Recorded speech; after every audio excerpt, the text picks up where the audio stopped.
The ancient land of Kemet, or what you know as Egypt. Kemet was blessed because it was created in the image of heaven. Think of heaven on earth. And that is what Egypt, Kemet, was represented. To be more precise, everything governed and that moved in heaven descended to Egypt and was transformed there in ancient Egypt, Kemet. According to the ancient Egyptians, this land was the temple of the whole world, where the gods came down to walk with man, and also occasionally to share a cup of Folgers coffee, instant and adequately heated. It should be pointed out that, for the most part, the indigenous people who inhabited ancient Egypt, Kemet, that's spelled Khemit, Kemet, in its infancy, conceived the early places of worship. They would have gazed in awe on the ever-moving bodies in the heavens above them, and in those marvelous phenomena recognized the creator who ruled the world, the infinite prime creator, the divine grid programmer. In time, early man built houses of worship that were mere huts of plated wickerwork.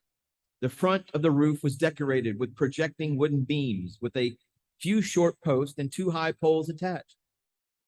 The altar consisted of a reed mat, and for celebrations and festivals, simple floral bowers were erected. Primitive as these early places of worship may have been, they were the footprint of the great religious structures that would be inherited by Egyptians of historical times. The monuments of Khufu, Amenhotep, and Ramses II. They would be known as the God's Mansion, home of the gods or goddesses, sacred places that were permanently consecrated for all time. It is within the God's mansion or temple that we find the link between the macrocosm, the greater world, and the microcosm, man viewed as the embodiment of the universe in miniature. The temple, therefore, was a stage on which meetings were performed between the god, or Neter, N-E-T-E-R, Neter, that's Egyptian ancient Kemet for gods, and the pharaoh. So this temple was a stage on which meetings were performed between the god, Neter, and pharaoh, who represented his subjects. The Egyptian temples were beautifully and reverently painted by artisan priests. The colors and bas-relief were all dedicated to the Neteru, the god. But the temple should not be viewed as an art gallery where forms were displayed as mere decoration. Instead, we must try to view it as the connection between form and function. The temple was a machine, a powerhouse for generating divine energy for the benefit of one and all. It was the place in which cosmic energy came to dwell and radiate to the land of Kemet and its people.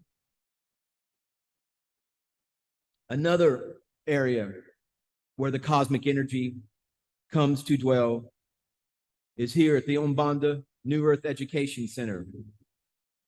And my dear and esteemed viewer, it is my contention that if you hit that subscription button and become a loyal and dedicated student, you too shall experience these cosmic energies. Namaste, namaskaram.